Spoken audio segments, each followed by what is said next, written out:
بڑی منزلوں کے مسافر، زندگی کے بعد بھی زندہ رہنے کا راز خدمت میں ہے۔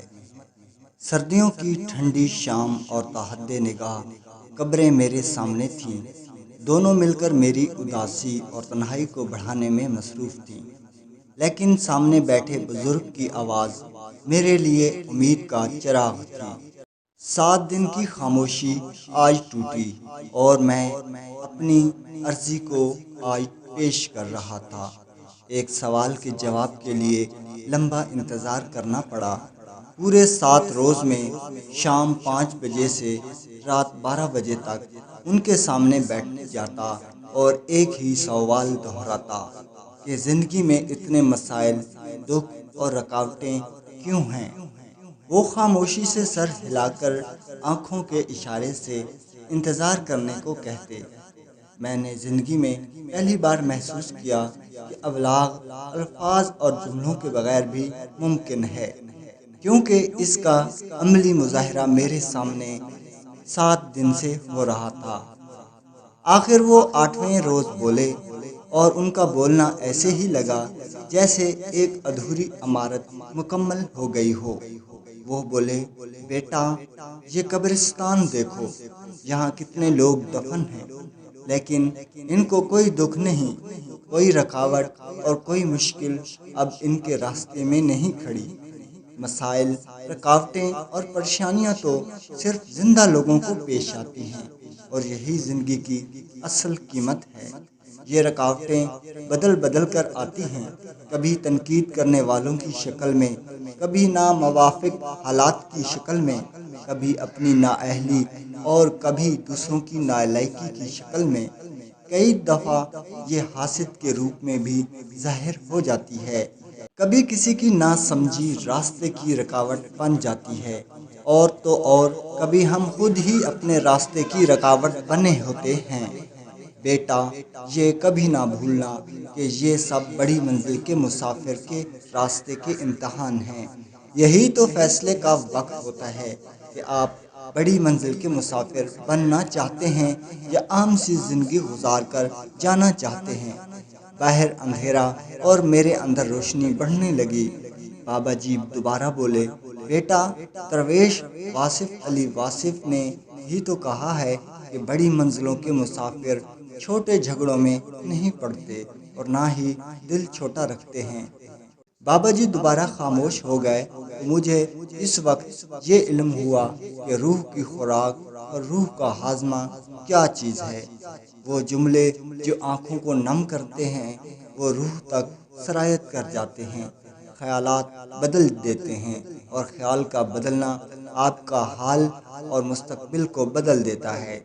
بابا جی بولے، بیٹا، آپ ڈاکٹر ہو یا انجینئر، ٹیچر ہو یا اسٹوڈنٹ، افسر ہو یا ماتحت، بزنس میں ہو یا مزدور، آپ کچھ بھی ہو، روز قدرت آپ کو مسئلے مسائل بھیج کر آزماتی ہے کہ میرے بندے کی ہمت بڑی ہے یا مسئلہ۔ آپ اگر بڑی منزل کے مسافر ہو تو آپ کو مسئلہ چھوٹا لگنے لگتا ہے، اور چھوٹی منزل والے کی ہمت کم ہوتی ہے، اس لیے مسئلہ اس کے لیے بہت بڑا ہو جاتا ہے۔ بابا جی نے ایک سوال مجھ سے بھی داغ دیا کہ یہ بتاؤ کہ قرآن پاک میں حضرت موسیٰ علیہ السلام اور فرعون کا تذکرہ کیوں کیا گیا؟ میں نے جواب دیا، کیونکہ وہ اللہ تعالیٰ کے پیغمبر تھے اور یہ تاریخ کا ایک اہم واقعہ تھا۔ بابا جی مسکرائے اور بولے، اس واقعہ کو قرآن میں بیان کرنے کی اس لیے بھی ضرورت تھی کہ ہم میں سے ہر شخص کو روز یہ فیصلہ کرنا ہوتا ہے کہ ہم موسیٰ علیہ السلام کی صف میں شامل ہوں یا فرعون کا ساتھ دے رہے ہیں، کیونکہ حضرت موسیٰ علیہ السلام بڑی منزل کے مسافر تھے، اور اللہ تعالیٰ ہمیں قرآن پاک کے ذریعے یہ پیغام دیتا ہے کہ زندگی کو چھوٹے چھوٹے جھگڑوں، مسئلے مسائل، لالچ، حسد اور نا امیدی کے نام نہ کر دینا۔ یہ زندگی بہت قیمتی ہے، اسے کسی بڑی منزل اور بڑے مقصد کے ساتھ گزارنا۔ میرا تجسس اور بڑھ گیا اور میں نے سوال کیا کہ بابا جی، بڑی منزل کی مسافر کی کچھ نشانیاں بتا دیں۔ میرے سوال کو سن کر بابا جی چند ساتیں خاموش رہنے کے بعد گویا ہوئے کہ بیٹا، بڑی منزل کے مسافر کی 5 نشانیاں ہیں۔ دراصل یہ اشارے ہیں، اور میں نے دنیا کی 10,000 سال کی تاریخ میں جتنے بھی بڑے انسان اور بڑی منزل کے مسافر دیکھے ہیں، ان میں یہ خوبیاں ضرور موجود تھیں۔ اس سے پہلے کہ بابا جی یہ راز آشکار کرتے، میں نے جیب سے کاغذ اور قلم نکال لیا، اور بابا جی بھی حکم دینے کے انداز میں با آواز بلند کہا، نوٹ کر لو۔ نمبر 1، دنیا کے تمام بڑے انسان معاف کرنے کے عادی ہوتے ہیں۔ وہ اپنی غلطی پر معافی مانگ لیتے ہیں اور دوسرے کی غلطی معاف کر دیتے ہیں۔ دراصل معاف کرنا علامت ہے کہ آپ کوئی بہت اہم کام کرنے جا رہے ہو۔ وہ کام اتنا ضروری ہے کہ راستے میں آنے والے کی غلطی کو آپ نظر انداز کر کے آگے چل پڑے ہو۔ بڑے لوگ نہ بوجھ بنتے ہیں اور نہ غیر ضروری بوجھ اٹھاتے ہیں، اور گلہ شکوہ ایک غیر ضروری بوجھ ہے۔ نمبر 2، بڑے منزل کا مسافر دوسروں کے لیے جیتا ہے۔ اسے خبر ہو جاتی ہے کہ زندگی کے بعد بھی زندہ رہنے کا راز خدمت میں ہے۔ وہ سب کی خیر سوچتا ہے، اس لیے قدرت اس کے نصیب میں خیر لکھ دیتی ہے۔ نمبر 3، خوش اخلاق انسان ہی خوش قسمت انسان ہوتا ہے۔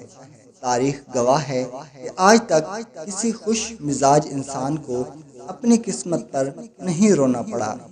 دوسروں کو عزت دینے والا، نرمی اور پیار سے بات کرنے والا اور آسانیاں بانٹنے والا دراصل بڑی منزل کا مسافر ہوتا ہے۔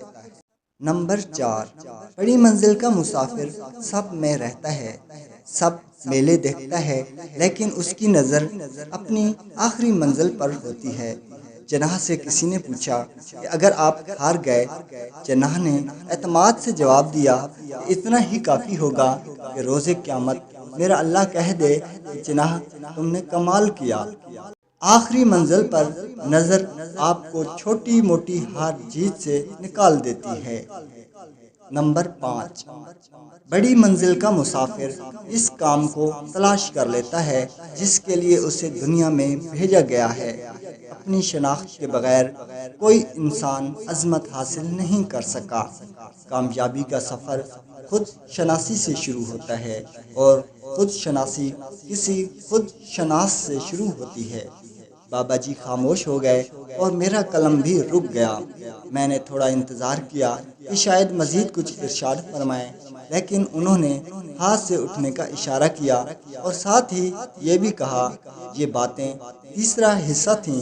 تیرا انتظار تو صرف 7 دن کا تھا، مگر میں نے 7 سال تیرا انتظار کیا۔ اب چلا جا یہاں سے۔ میں اٹھا آنسوؤں کے ساتھ۔